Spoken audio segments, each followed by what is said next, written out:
and welcome to the latest episode of Ginger Force Apocalypse, the podcast.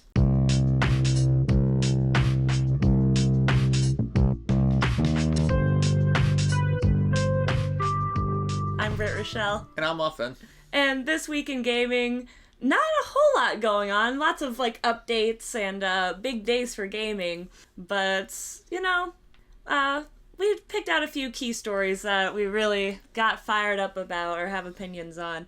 But first, let's play catch up. We didn't get to see each other over the weekend because we were, sick. That sucked. It's your fault. Yeah, my fault. How can we blame my 3-month-old daughter? How could we? Your 3-month-old daughter who goes to school with other 3 to 6-month-old children and is It could never be. It's Studio Puppy's fault. Can never blame Studio Puppy. Zap, it's your fault. He is in the room with us right now, but he is far too big and far too excitable to be on screen. He's knocked out. Don't let her lie to you. He's very, very asleep right now. I got him a turkey hat. I can throw a chip at him. I got him a turkey hat at Petco the other day. I'm really hoping he'll wear it. I don't think he will. I think it will be on his head for 3 seconds. So I would have the camera ready, and then he's going to tear it to shreds. Fair enough. But what's been going on with you? What's your gaming weekend been looking like? I played more Black Ops 6 beta. I think in total I've only got 2 days out of that game.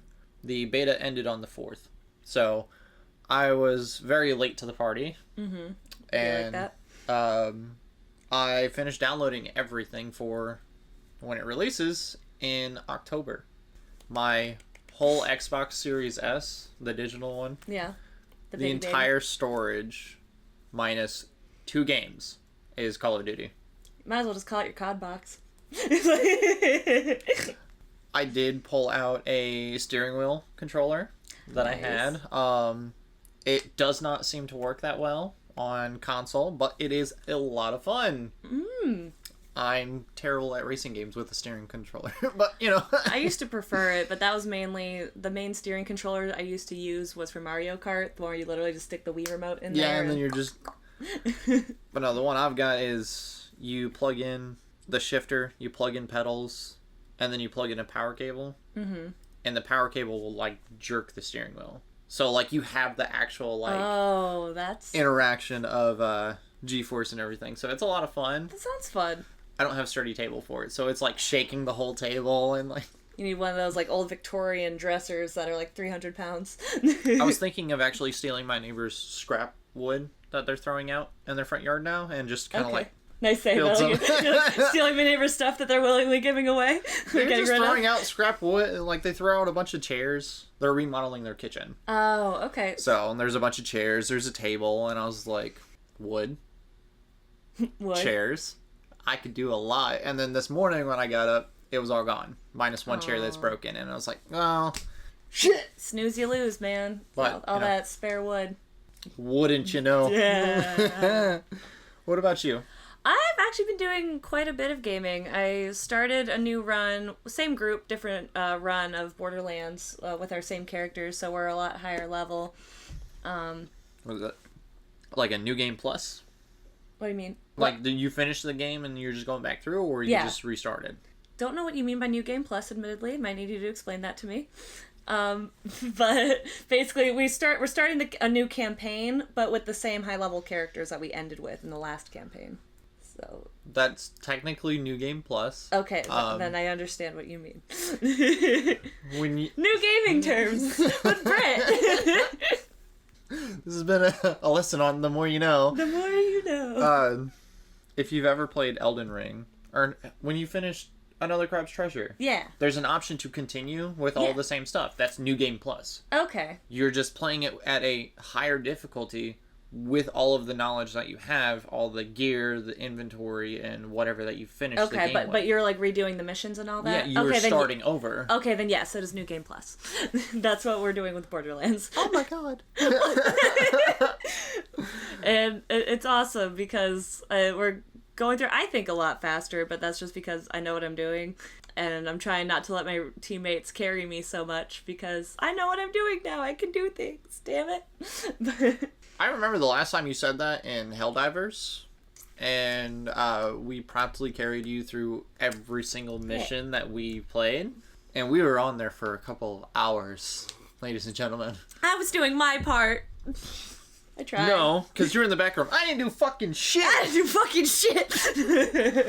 I have playing Animal Crossing as well. I have been keeping it to about an hour a day. I once spent like a full, I don't know how I did it, a full like 6 to 8 hours on Animal Crossing. I say I don't know how I did it because, you know, it's just picking weeds and chopping trees.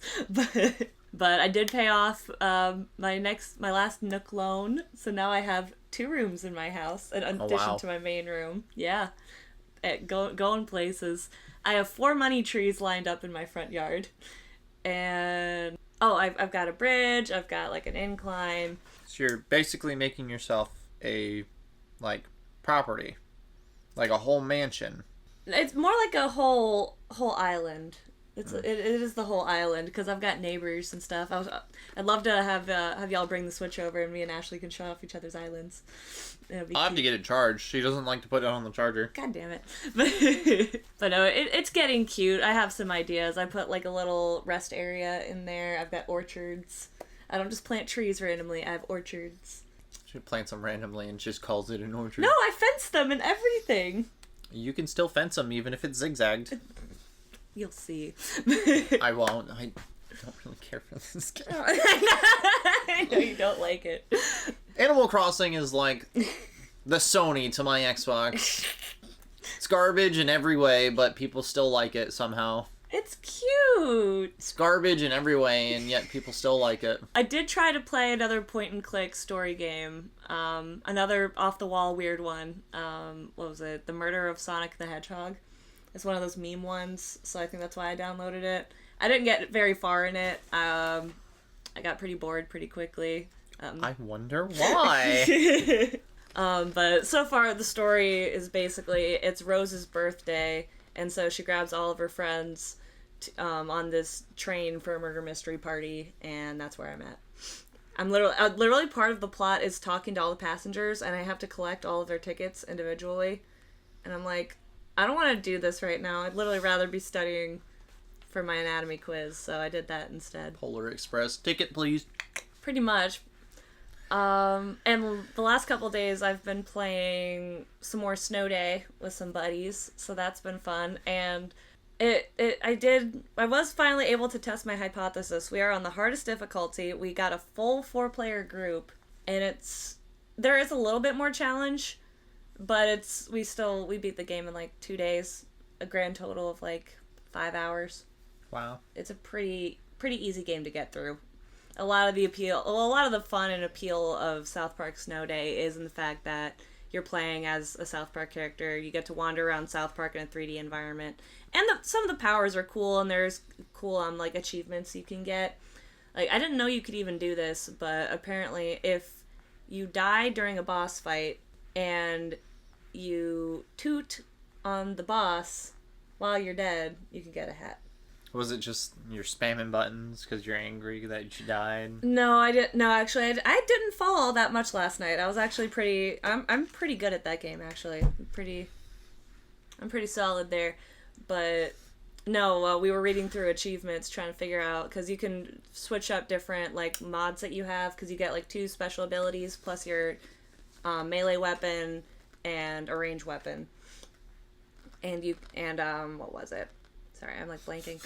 Sorry. And I always have my healing totem. I gotta have that motherfucking thing on me at all times. Got a hot tour. Got a hot tour. No, I have my healing totem on me, and then I have, last night I experimented a lot with cheesing. Cheesing is a concept introduced in an earlier episode of South Park. Are you familiar with it? Please continue. So, okay, for those of you who don't know, cats spray sometimes, and the communities of South Park were using that to get high, and we'll leave it at that. But in the video game, if you cheese enemies, you pull out the cat, spray them with it, and then they'll fight for you. They switch over to your side. And that would have helped. If I would have just used that instead of trying to go pure aggro, I probably would have gotten through the game solo during Because, I mean, if they're not fighting me, they ain't touching me. Technically, the term cheesing is considered cheating. So, you cheated. It's an in-game mechanic, fully legal. No mods. There's a lot of in-game mechanics that people use, you know, like in Mario 64. You do the whole jump thing. Yeah. Glitch through the wall. That's an in-game mechanic. I feel Still like cheating, though. Is it cheating, though, if glitching through the wall is different than using something that you have, I feel like. The jump is not the glitch. The glitch is you spam the button, and then it teleports you through the wall. The game itself cannot handle it, so it just decides where you're going, and it plops you there. Cheesing is considered cheating. Doesn't matter what game you play. That's funny. Fair enough. But no, the only thing I'm annoyed about is I'll have to double check. I thought I had all the DLC, but there's an interesting new mechanic now that we've played through the game entirely. You can talk to another little South Park girl, Nicole, who's like in all this like goth getup stuff, and you can make a pact with her in order to win platinum points, which will get you stuff like cool cosmetics and like emotes in the store. Like I got the finger bang dance. There's an episode of South Park where they decided they're going to do a boy band group, and their main single was, "I'm going to finger bang you into my heart, bang bang." So when you're saying emo and talking about emotes, the only one I'm talking about is turning your arm into a violin. Oh, I wish that they really should make that emote available. That would be hilarious. You just pull strings and you're just like. Or they Remember, guys, this is rated 18 plus, so. Oh, the other emote I got was like Casa Bonita, Casa Bonita. Of course you did. Speaking of which, the reservations for Casa Bonita open up on the 16th, so that's news. You're out in Colorado. Reservations? For the Casa Bonita restaurant out in Lakewood, Colorado. Oh, I didn't know there was going to be a restaurant. It's been a restaurant. The South Park stuff was based off the restaurant. They just love yeah, it's been a thing. They just Matt and Trey Parker like bought it and refurbished it and redid everything. I don't watch South Park, so I love it. But no, anyway, so I got way off base there. Anyway, so with Nicole, the little emo girl you talked to, you can make a pact with her to get those platinum points that I mentioned, and those pacts are pretty much like, you have to defeat these enemies and not die. And I was like... So easy tasks. I mean, that's specific, like, I have to defeat, like, say, ranged enemies, and say someone else in the group has to defeat more, like, rogues. So if you're the one who, like, beats them, then, and you don't die throughout the thing, then yeah, you fulfilled the pack and get your platinum points. I use those platinum points to buy myself a unicorn hat.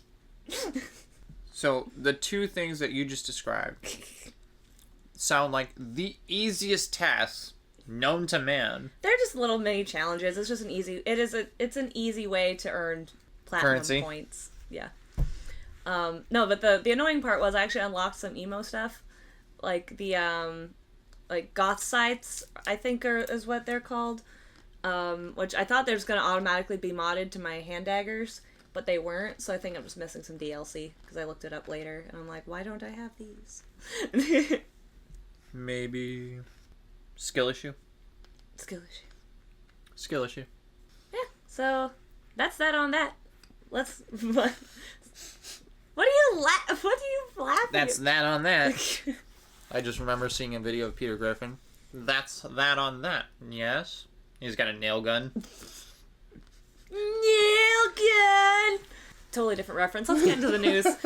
So, PlayStation fans are not happy, including myself. I know I've been on the fence for a while, and Muffin's sitting over... Hi, I'm Fence. Muffin is sitting over here in his smug corner, telling me I told you so. I don't have a sign, unfortunately. I'm just going to hold up my hand, and I'm going to ask that our editor puts a sign right here that says, "Told you so." Because a lot of people on Twitter and other social medias are not happy with the announcement of the PlayStation 5 Pro. Now, this has been coming for a while. People have been speculating what the newest specs are going to be, what's going to be so great about it that we're going to want to throw away our PlayStation 5s and spend our hard-earned money on that Pro. And it was sorely, not only disappointing, but aggravating, to say the least. So we're getting an upgraded GPU, 67% more compute units than the current PS5 console, and 28% faster memory, enabling 45% faster rendering for gameplay, making the experience much smoother. This is from the PlayStation blog. Advanced ray tracing, which I asked Muffin about it before we were recording, and it's like, if you don't have ray tracing, you don't have a console these days. Basically. So, an AI-driven upscaling. PlayStation Spectral Super Resolution, an AI-driven upscaling that uses a machine learning-based technology to provide super sharp image clarity by adding an extraordinary amount of detail. And it's $700. It is not backwards compatible and has no disk drive. But you can add a disk drive on there for $80. $80 for a disk drive. But it doesn't stop there. No. There's no vertical stand. $30 for that one. Granted, you really shouldn't stand your PlayStation up. Liquid metal, you know. Yep. We've been over this. $30. So that puts you at $830, $37 maybe, with just the two things right there. Or no. That was like $880 for... $700 plus $110 is $810 plus tax and fees. You were looking at like $900. I was trying to break it down for them, you know. Yeah. Because, like, the disk drive added $80. Yep, fair enough. Then the stand, $30. Yeah. Taxes and fees put you at or over $900 for a console that literally just goes, yeah, PlayStation. That's literally what it's doing. The PlayStation 5 Pro is just, yeah, we're still PlayStation. But think about it this way.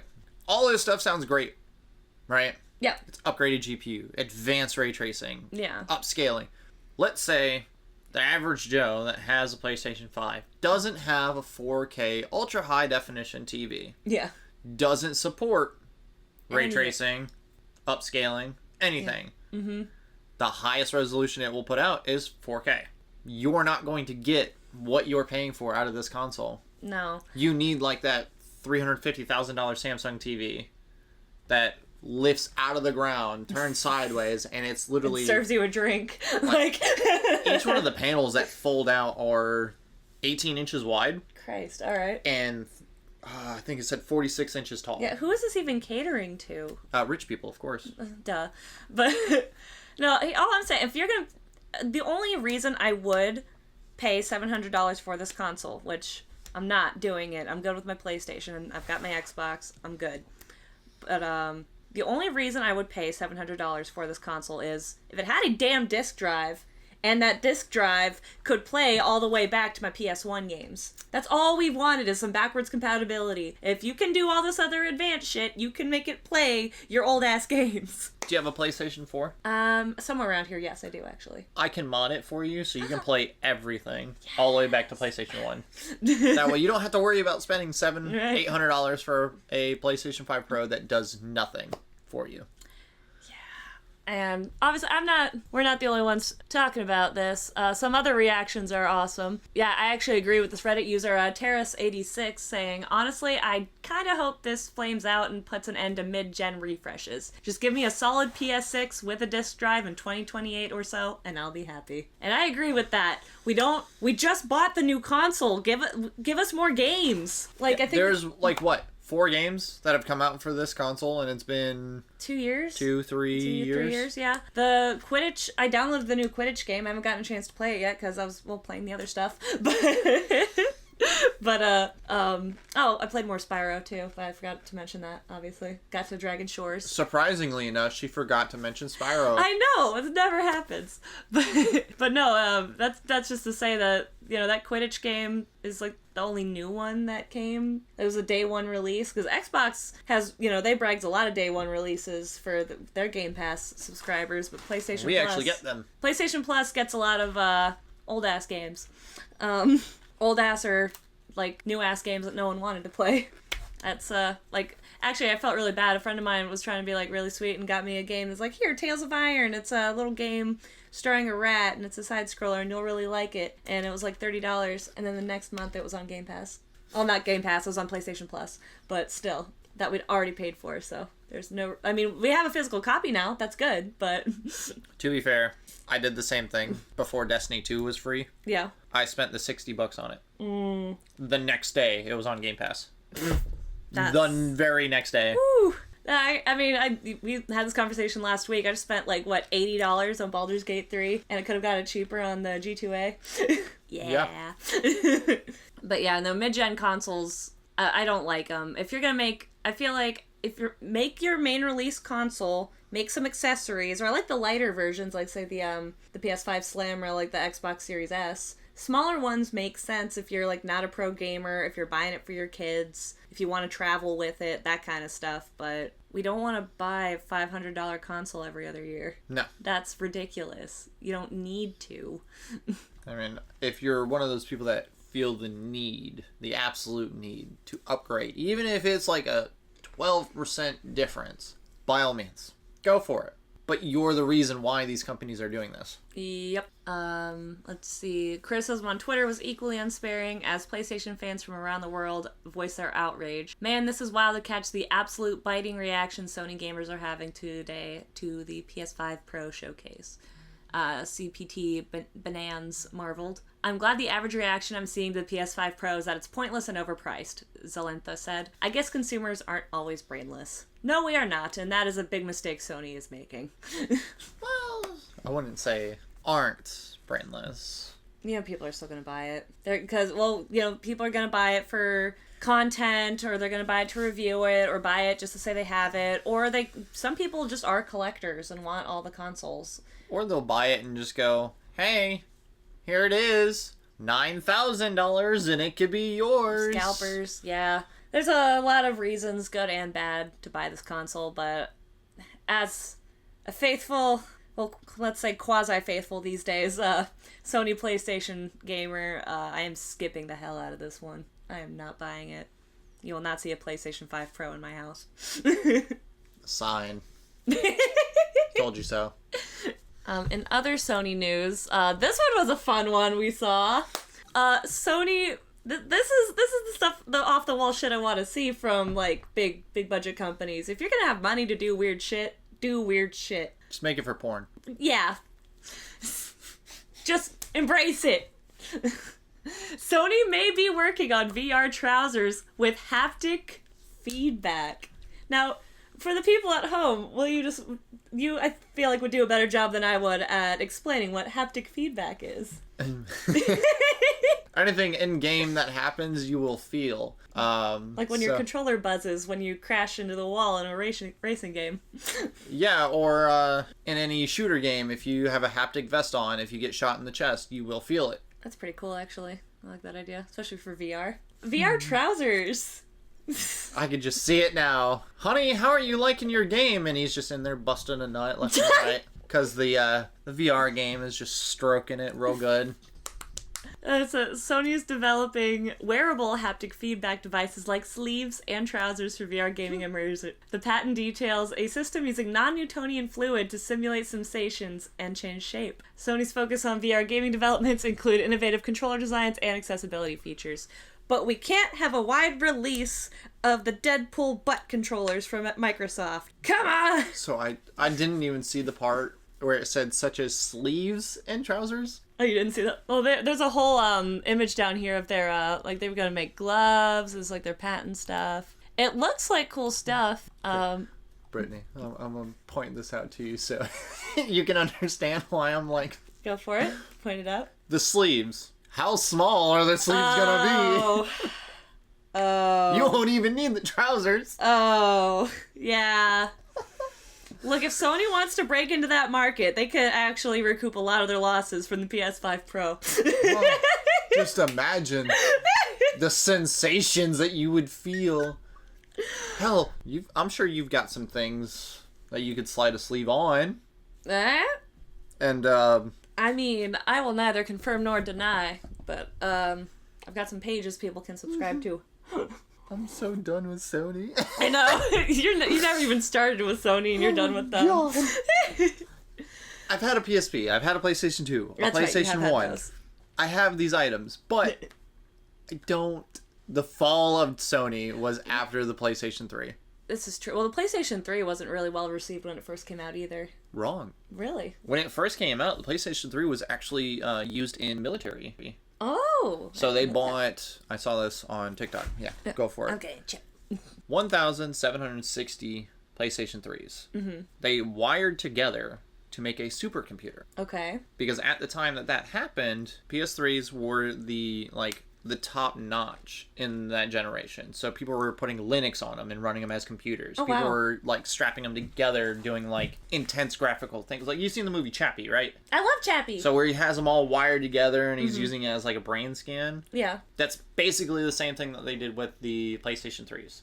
Mm-hmm. So instead of spending $120 million on a vast supercomputer, the government spent, I think, $13,000 on PS3s. 1,760 PlayStation 3s. Well, then why did I hear that PS3s were trash? Was it later models that were not good, or what happened? Flagship models were the ones that were like first release. Mm-hmm. There's only 160 of them in certain regions. Mm-hmm. Once those 160s were out, they flooded in with multiple different revisions of that main one. So you've got your A, your B, and your C. A, there's only a certain amount. Right. B and C, that's your vast mass majority market, yeah. of inventory. Those were the ones that were shit. My PlayStation 3 is the flagship one. Okay. So it's sitting up in the living room at the house. I can run PlayStation 3 games. I can play PlayStation 2 games. I could play PS1 games. Nice. Hell, I've got Game Boy games on there that I can play. Nice. Is that without modding, though? I've got PlayStation 2 games. Gone.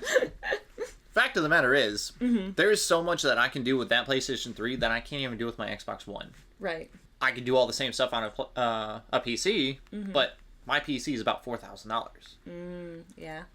I don't need to spend that amount of money if I just want to... I got a PlayStation 3. I'll boot it up. Yeah. And once it loads up, it's got, like, I don't know, some hentai girl on the screen, because that's my Splash logo. Besides the point. Calling yourself out there.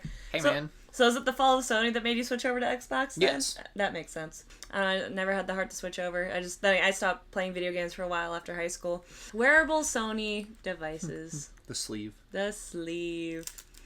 Look, I'm just saying, don't fight it, Sony. Embrace it. Just like people are going to be embracing those sleeves. If a player needs to hold a rope in a VR... Yeah. Rope. Rope.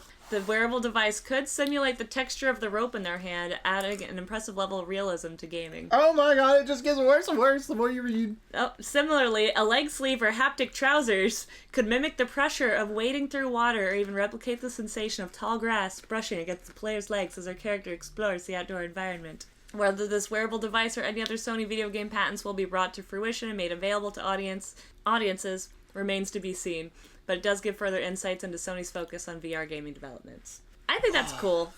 People are gonna use it for porn. Make no mistake. But their intended use is cool too. I'm just gonna say it. Cyberpunk. Yeah, Cyberpunk. The Edge Runners anime. Mm-hmm. You know, where they're like, you see people on the streets, they've got some sort of headset on, and then they've got and it's just doing it itself. Yep. That's where we're going. Sony is going to be that company that sells the headset and the device. They should work. Sony needs to work with the company that made.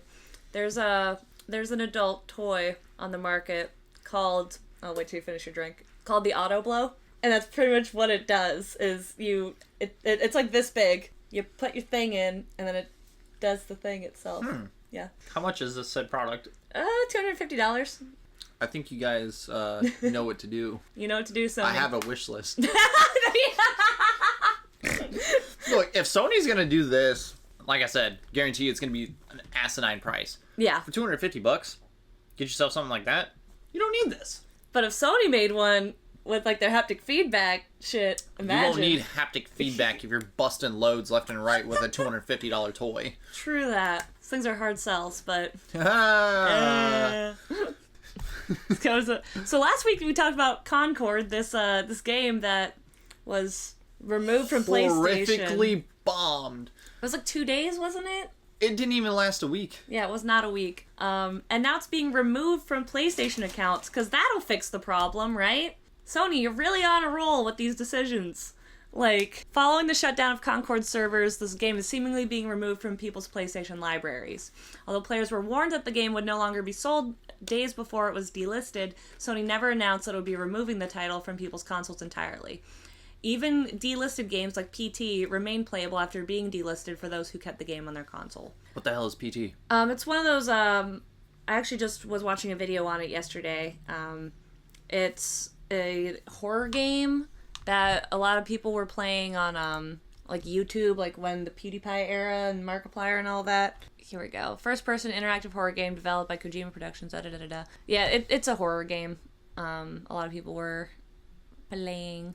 You never heard of this? I remember people talking about it and playing it, but I never played it myself because I tend to actively avoid horror games. It looks pretty freaky. There's some like grody stuff in there. Yeah, it's Interesting. Yeah, it got delisted. I don't remember why. It says only the demo could be re-downloaded. I don't know. I guess there's not really a reason, but it was delisted. You can't really get it anywhere unless you either just play the demo or if you downloaded it previously. Because as they're saying here, if it's in your library and you have the software downloaded, you should just be able to play it. Well, Sony shouldn't be able to go in and yoink your stuff. If it's a fully online game, like, is there a campaign for Overwatch? Is there a single player mode for Valorant? I don't know. These online games, like Apex Legends. Yeah. Have you played that? I've watched people play it, yeah. Okay. Is there a campaign? I don't think so. So it's strictly online. If it's being removed, what would be the point of you still having it? This is fair. Like, I still have a game on my dad's PlayStation 3. It's called Hellzone. It's Call of Duty, but you're based in an apocalyptic world where literally everybody's running around with gas masks and fucking, like, flame weapons, essentially. That game played everything off of PlayStation Move. So you had the joysticks, you had the gun holster and everything. Yeah. Once that died, everybody still had the games, but you couldn't play online. There was no online, there was no campaign, it was just you're playing LAN parties. Yeah. Game's been off the market for a decade and a half at this point. People still have it. I guess, let's see. The Game Rant author here is stating this is an unprecedented move, even as past delisted games like the Silent Hills teaser, PT, remain playable after being delisted for those who kept it on their console's drive, while players had a bit of a chance to earn trophies and try the game out for a few days before it was taken down. Sony's decision to completely remove the title from players' consoles without prior warning is something that isn't sitting well with some in the gaming community. Fortunately, Sony offered refunds for those who purchased the game at launch, so the removal may not prove to be a huge loss for many players, especially since the game is unplayable. Some players have pointed out issues with the refund process for Concord, though retailers are reportedly working to resolve these as soon as possible. I don't know, I feel like you should just delete it yourself. I don't know, I just have a problem with corporate overreach, I think is my thing. I'm like, I get it's an online game, no one can play anymore, but if you don't get your refund from Concord, as people are seemingly having issues with, and it's not on your console, you better have kept that damn receipt. Otherwise it's like, oh, sorry, not on your console, we don't see it on your account anymore. I guess we can't give you a refund. I will flat out go through all of my bank statements. You gotta. I spent this amount of money for your shitty game on this date. You're giving me a refund. Here's it is. You see the documents. I bought it. It was $40. It was $40 for that game. Though, admittedly, not the worst price I've seen for a release, but still. It's a Sony game. It is a Sony game. Oh, this is a fun one. So, thieves have allegedly stolen $70,000 worth of Pokemon cards after asking store staff which ones were valuable. Before we even get into this, can you imagine going into a store and be like, what's your most valuable, XYZ? Well, what about that one? Can you imagine, like, talking with the store owner as you're trying to rob them? Like, people... The amount of stupidity. Like, I could just imagine, like, that person's boss coming in and just saying, my disappointment is immeasurable. And my day is ruined. Especially with, like, cards. I mean, the way a lot of card store owners and vendors store their stuff are in those, like, binders with special sleeves. So they're literally, like, helping, like, you're window shopping. Window shopping to steal these cards, like, from... I just can't imagine. From the employer's perspective, I would be terrified and be like, I'd be pretty upset because I'm assuming, let's just see what's going on. As reported by NHK, translated by Comic Book, this did happen over in Japan. In Japan? Yeah, this was over in Japan.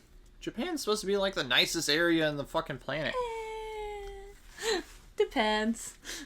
A Pokemon TCG store in Osaka was allegedly broken into at 3:30 a.m. while a pair of employees were closing up. The perpetrators tied the workers up and demanded not the Pokemon cards themselves, but insight into which ones were worth taking. Pokemon card thefts are on the rise given how valuable some cards are. The rarest sold in 22 for more than $5 million. But as tens of thousands of individual cards exist, not to mention countless copies of most of them, it can be hard to differentiate between the good cardboard and the bad cardboard. Is there a site like this for like Yu-Gi-Oh cards? Because I got like 3,000 of them in a storage unit. I mean, probably. I know there's one for Magic the Gathering cards, but I don't know. Yeah, but Yu-Gi-Oh's a little more flashier than Magic the Gathering. Sorry. It's funny because Magic the Gathering has a flash cost sometimes. You can flash cards sometimes, but it depends on if they have a flash cost. But yeah, like that just kind of still serves my point though. They didn't say whether or not they were armed or anything, if they had guns, but they did, tie the workers up and basically said, hey, which of these cards should I steal? Which ones are worth money? And that just, taking that time to do that just gives more time for the cops to show up. Mm-hmm. That's all I'm thinking of, because as the employer, like the employee Dude, being I would tied fuck up, with them so much. I'd be terrified. I mean, I'm a baby though, so I would hope you would be there to fuck with them, so that I could have a sense of humor about it. Which one of these are more expensive? Well, you see, it's all a matter of opinion. To me, that card is worth about like $5, and somebody will look at me and go, "It's worth $2." And then this card here, the Jigglypuff, the sparkly one. That's currently worth about $100, and I would say it's worth about $500. And then they're over here like grabbing all these cards. They're like worth $0.25. Mm-hmm. Most 50 cents. I would fuck with them so much, just for the pure laugh factor of them just grabbing all these shitty cards, and then go to resell them, and you're like, dude, it's $1. I will give you $1 to leave my store right now. Right? Like, come on. This was an exciting one as well. Tony Hawk teases a Pro Skater anniversary plan. It will be something the fans will truly appreciate. Let's see. Tony Hawk has said he's talking to Activision again and is working on something Pro Skater related with the company. In an interview with Mythical Kitchen, the world-famous skater teased plans to celebrate Tony Hawk's Pro Skater 25th anniversary later this year. I wish I could tell you more, but I can tell you that I have been talking to Activision again, which is insanely exciting. We're working on something, Hawk said. That is the first time I've said that publicly. Have you ever played Tony Hawk? It's been a long time, but I think I played, I don't know if it was 1 or 2, but I think it was one of the Pro Skater games. I played Tony Hawk's Pro Skater 3 on my PS2 for the longest time. It was one of my favorite games. Mm-hmm. And then I just never got any of the other ones, because by the time I was like old enough to go out and buy my own games, all of the Tony Hawk's Pro Skater games were like gone, $90, and like kid mowing lawns for $10-20 a piece. Mm-hmm. I didn't have $90 to spend, because I'd go out, buy food, come home. Oh shit, I've only got $10. Go out, buy more food, come home. Oh no, I've only got $3. And then I just save more money, and then you just repeat. I'm thoroughly excited for Tony Hawk's. Yay! I will not be buying a PlayStation though to play it. Well, you could always just come over to my house and play it on one of mine. Play it on what though? I'll grab my little tech deck. We'll yeah. over the titties and the yams. Oh, the titties and the yams. Oh my god, I can't call the butt anything but yams anymore. It's bad. You ruined it. Okay, let's see. All right. Well, but there is some sadder news. This isn't particularly gaming related, but Yes, it is. Was he play voice actor in games? They used his voice in the Lego games. Oh, they did, didn't they? Lego, Battlefront. I know there's a Lion King level in Kingdom Hearts 2. I wonder if they use his voice for that too. Possibly. I don't know. But yeah, unfortunately, we have lost a very, very popular and well-beloved actor in James Earl Jones.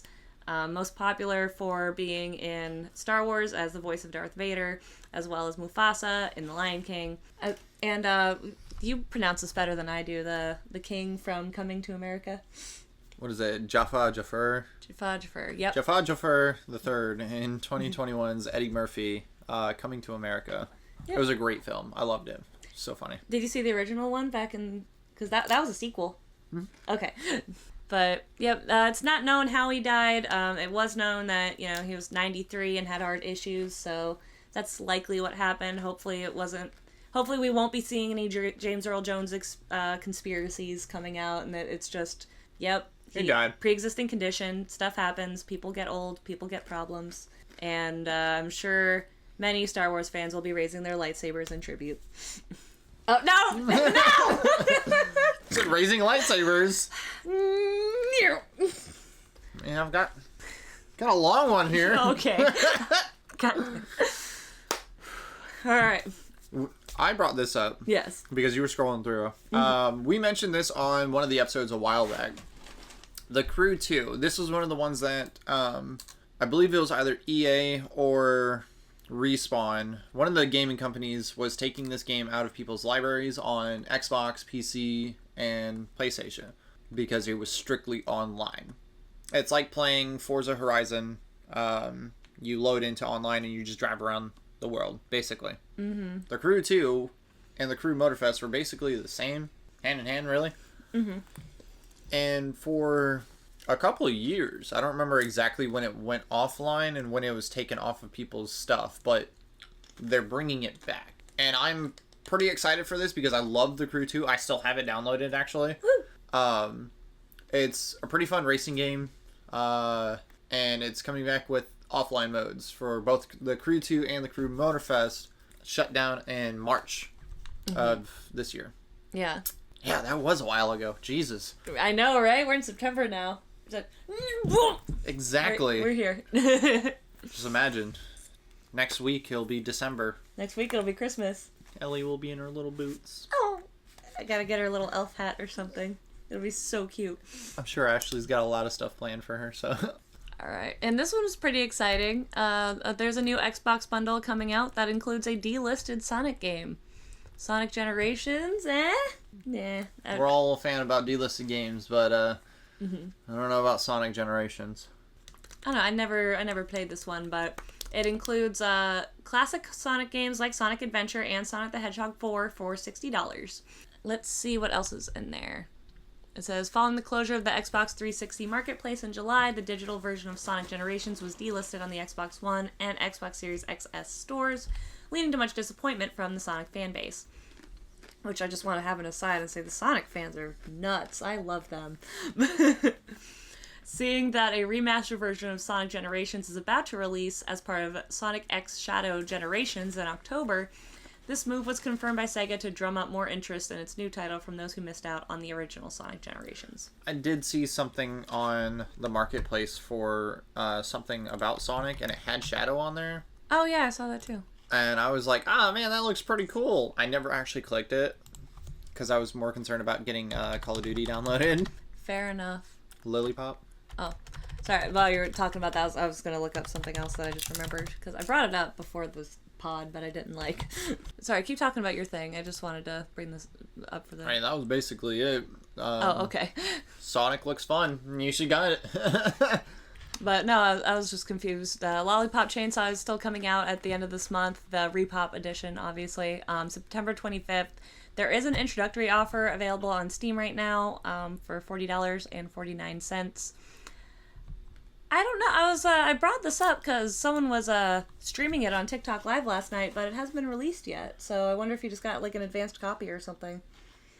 Streamers get a lot of early access. Mm-hmm. The Fair more viewers and subscribers you have, the better the chance that companies will reach out and go, "Hey, play my game. You want to get paid to play my game?" Yes, I do. Give me. Let's see. And the last thing we have here on the docket is a fun one. I don't know about fun.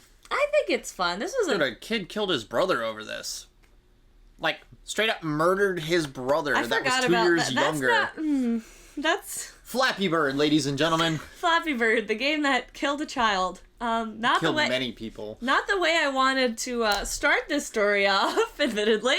But 10 years after it was pulled offline, viral mobile game Flappy Bird is coming back.